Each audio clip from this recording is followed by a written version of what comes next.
Hello, you're listening to the audio version of Parkrun magazine. Thanks so much for joining us.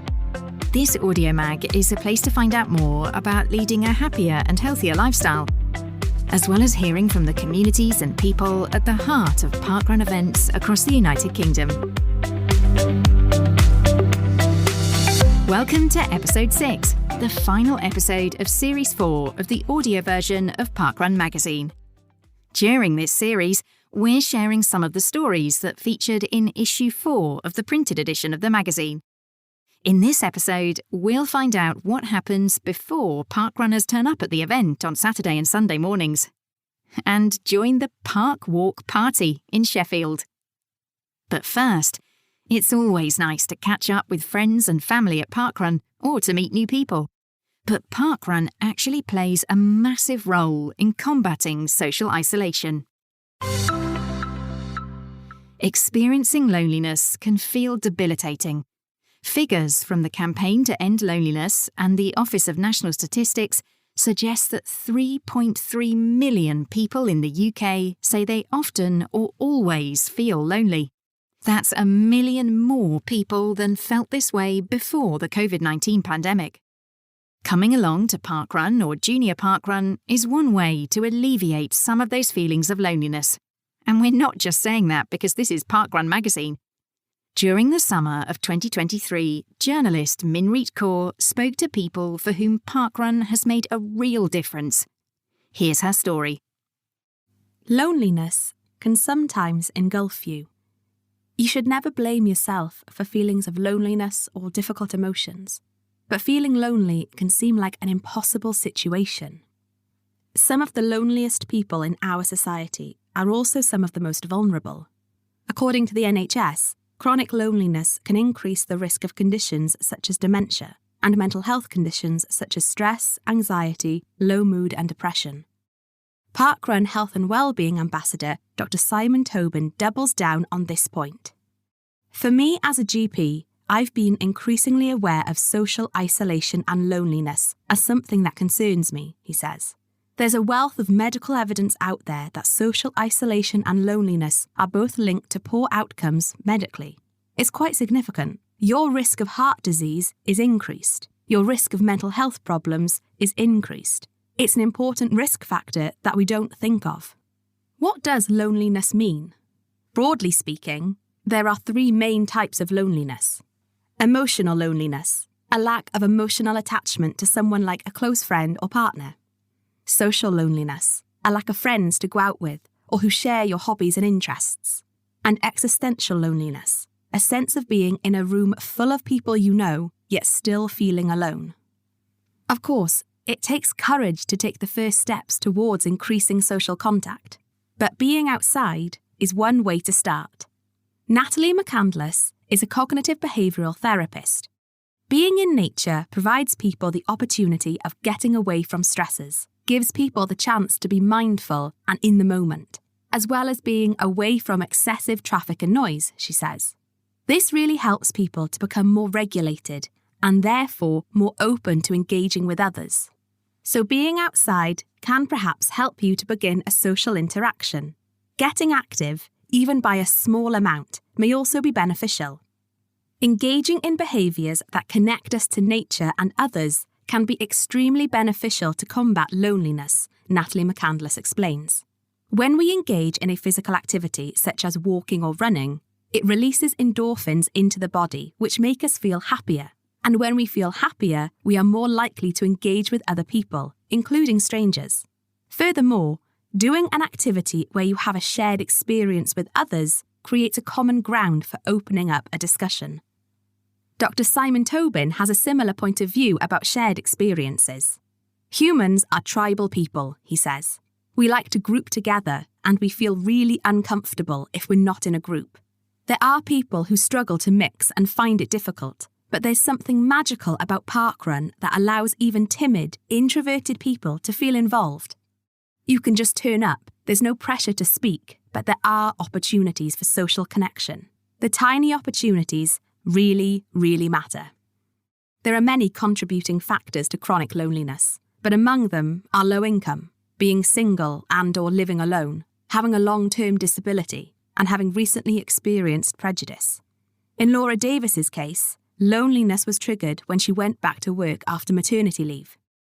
I felt quite alone, and the thoughts I had, I felt no one else had, explained the 34-year-old. Parkrun has definitely helped, as running in general has. During the dip in my mental health, 2 friends used to drag me along to parkrun. Everyone was very friendly and chatty. After going more frequently, I'd get talking to more people. I've made a lot of friends through parkrun. Laura is now part of a large group that meets weekly and gather after parkrun for coffee, and says these people are now some of her closest friends. Andrea Fieldhouse-James, aged 27, experiences anxiety and has suffered from mental health issues on and off since she was a teenager. She moved from Bristol to Wiltshire for a new job, and this was a big shock to the system. She had never lived in a village before. When she ended up in a relationship that was emotionally abusive, she began to feel lonely. Moving away from the relationship coincided with Andrea coming along to parkrun. Running has helped my mental health, she says. Parkrun gives me confidence to run. Everyone I've spoken to is lovely. The volunteers give me motivation when I feel like giving up. And even though I don't know everyone at parkrun, I feel their support. Parkrun has changed my life. It gives me routine. Every Saturday I know I will see a lot of smiling faces, strangers who are with me, supporting me, running with me. She adds, I joined Vegan Runners, which again makes me feel connected. Also, my mum joined me for her first park run recently, and I helped her achieve her personal best. The support Andrea feels, even though she may not know the names of the people encouraging her, is a great example of how seemingly small social connections can boost mental health and confidence. Dr. Simon Tobin explains that these minor interactions, even just people chewing the fat, are really important. Little human connections really matter, he says. We're not discussing really big issues or offloading really personal stuff, but it's really important. How was your park run? You look like you put some effort in. Have you travelled to be here? He believes that the parkrun model, where everyone who completes the course has contact with a volunteer handing out tokens and, if they choose to, a barcode scanner, helps to facilitate these connections. It would be totally possible to give people a chip time and your results automatically sorted, he says. But that takes away the whole point. People go to a barcode scanner and have a brief social interaction, and without that, parkrun would lose a tremendous opportunity for people to connect with others. Andy James started coming along to parkrun in 2015. The 47-year-old from Bournemouth has completed more than 300 parkruns to date. After his relationship broke down, Andy felt lonely and wanted to find a way to combat his feelings. Parkrun gives me a reason to get up, he explains. It's helped me with my mental health and it's given me a purpose to stop crying. I've made really good friends through parkrun and it's changed my life. Although Andy's feelings of loneliness haven't completely disappeared, being around people helps to fill the gap. Tony Cunningham is a regular park runner. He lost his wife to cancer in 2021. I did a fundraiser in June of that year for cancer research, explains the 73-year-old from Coventry. The following year, still feeling quite lonely, I thought I still had something to offer in terms of charity. So I contacted Molly Ollies, a marvellous charity that aims to grant wishes for children with life-threatening illnesses. The aim of my fundraiser was to walk 10 miles a day every day throughout the year, which I exceeded by far. During the course of the year, I was invited by some of the marshals to take part in parkrun and include my mileage into my daily total. I am glad I decided to accept the invitation because the community spirit within parkrun is so uplifting and it gave me a sense of belonging. The fundraiser finished at the end of 2022, and while Tony still feels a degree of loneliness, he has continued to come along to parkrun. I look forward to Saturdays, to getting back to that community spirit, he says. Back in 2017, musician Taylor Giacomo was suffering from loneliness. It was winter, and she was working and didn't have time to get active regularly. One day I tried parkrun, she remembers. I wish I had done it sooner. It was the perfect combination, an activity that I already enjoyed at an appointed time each week that I could build into my schedule with lots of other people doing the same thing. People from all walks of life with just one thing in common, 5K on a Saturday morning. Taylor really values the social aspects of parkrun. I've since joined a running club and do various events with them, she explains, and my partner and I run together too. But nothing is quite like parkrun for resetting my real-life social networking setting. I have what feels like a lifelong struggle with my work-life balance, and parkrun has become a lifeline. Even on weeks when pretty much all I do is work, I know I can turn up at parkrun and share a run and a smile with whoever else turns up. I don't have to feel particularly social, sometimes I really don't, but I know that if I turn up, there will be people to chat to and have a laugh. I love that I can go to any parkrun anywhere, and I feel like I belong. Laura Blackwell has been going to parkrun since 2013. Her husband is in retail and regularly works Saturdays and Sundays. Often, she would find herself on her own for some or all of the weekend. After I had my eldest child in 2015, I found the weekends to be really long, she recalls. If my husband was at work, I would feel quite lonely, and it would just be me and my daughter. We managed to buy a second-hand running buggy, and I started going back to parkrun with my daughter and running with her in the buggy. Combating loneliness wasn't the reason I originally started going, Laura says. It was curiosity, I think. The concept intrigued me, and it got me hooked. Going out to parkrun, whether that's a Saturday or a junior parkrun on a Sunday, provides us all with social interaction that we wouldn't otherwise get, and is just enough to make the weekends feel a bit less lonely and isolated, especially if I have my children by myself. We've made lots of friends through parkrun, and it's nice to know we'll see friendly and familiar faces if we go along. Dr. Simon Tobin reinforces the point about friendship. Small relationships spring up through the connections that have been forged through parkrun, he says. Dr. Tobin's own father has been volunteering every week for the past couple of years. He's nearly 87, says Simon. It gets him walking a couple of miles on a Saturday. When we walk back, he's noticeably more chatty and bubbly than when we arrived. For my dad, being needed and mattering and having a role is really important. As you get older, it's really hard to do that. It's really important to have something to get up in the morning for, or something to look forward to, a reason to exist.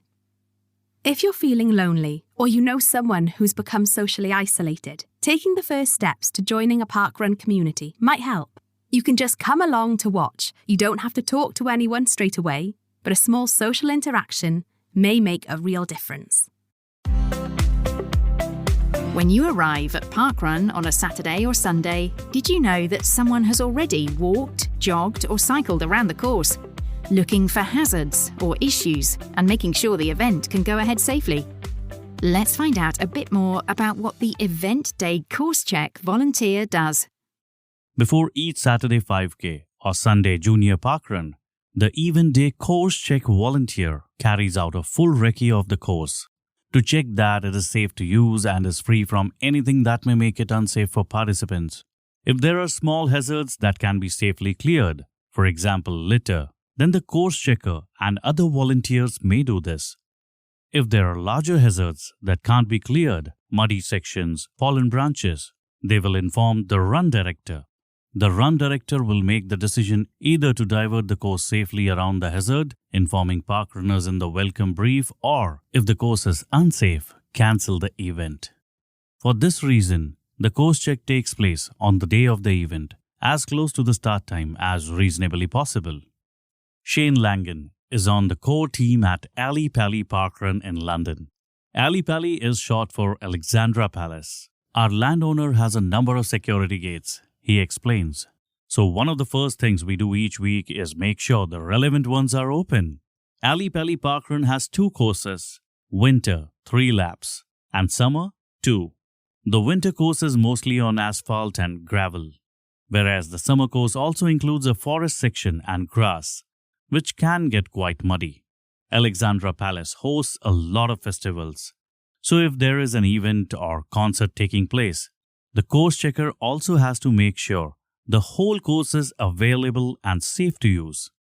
The core team and the landowner work closely together when major events are scheduled. We have a very good landowner, says Shane.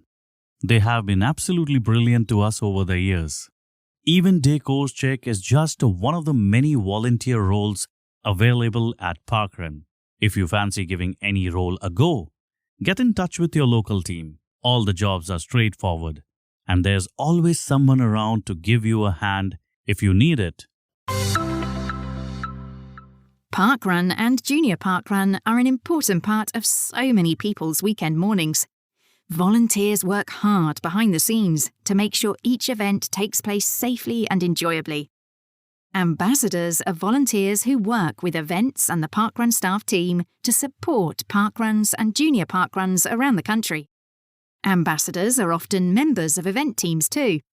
During each series of the Parkrun audio magazine, we like to catch up with a parkrun ambassador. In this episode, we meet Hannah Perrin, whose home parkrun is Walmer and Deal Seafront in Kent. She's an event support ambassador, recycling queen, and lover of seaside parkruns. Her words are voiced by an actor. Hannah, how did you start volunteering with parkrun? I found my tribe at Pegwell Bay Parkrun. I distinctly remember going into the car park. I arrived mega early because I wasn't quite sure where I was going, or what happened, or how it worked, or anything like that. There was a small crowd of people, and I remember going up very nervously saying, "Hello, is this parkrun?" Natalie, who was the event director at the time, enthusiastically said, "Yes, are you new?" She was so welcoming, and the team was so amazing at explaining how everything worked, what they did, who they were, where to go, that kind of thing. And that was the start of it. Do you have a favourite volunteer role? It's really hard to decide.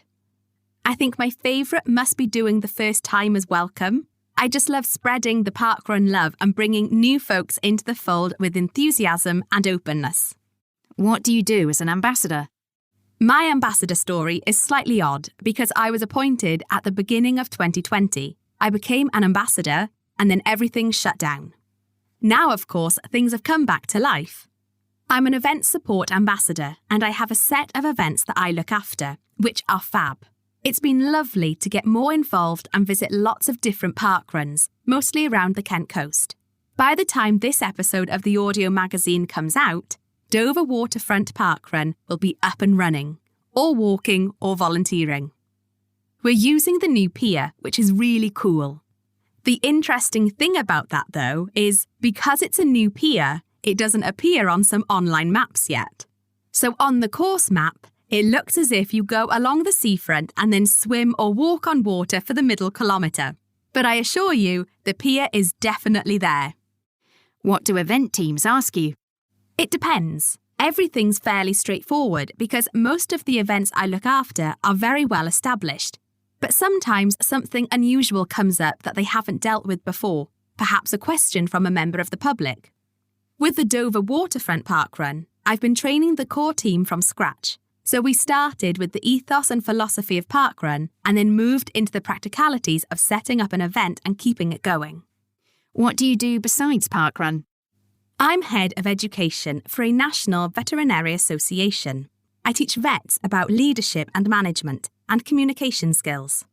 Working in the veterinary sector can be emotional and quite stressful at times. So parkrun and our parkrun community are a real release for me. I also make things by recycling old parkrun high-vis jackets. I've made a couple of little bears who have become parkrun mascots.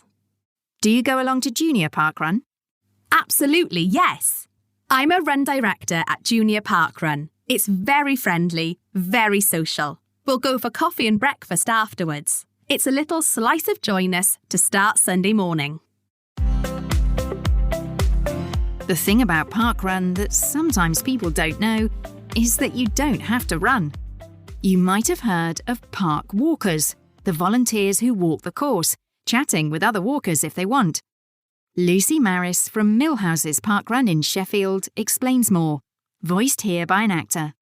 The parkrun party at the back is a great thing to behold and an even greater thing to be part of.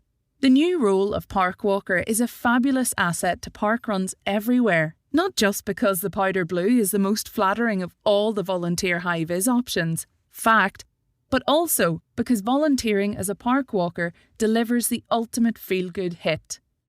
Walking and talking in the great outdoors as an integral part of your local parkrun before a post-parkrun coffee and catch-up, what's not to like? Is talking and walking twalking? Whatever it is, the role will set you up for the weekend ahead.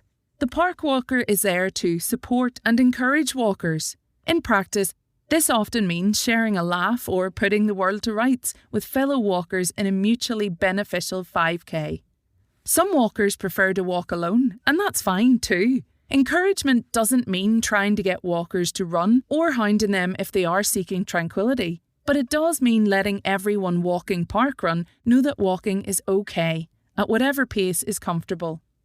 Not all disabilities are visible, and not all walkers aspire to run, or chat for that matter. I'm an experienced parkrunner with more than 300 parkruns under my belt, but can still be haunted by the "am I too slow?" voice inside my head. Volunteering as a park walker gets me out and, big bonus, hopefully makes others realise parkrun can include them too.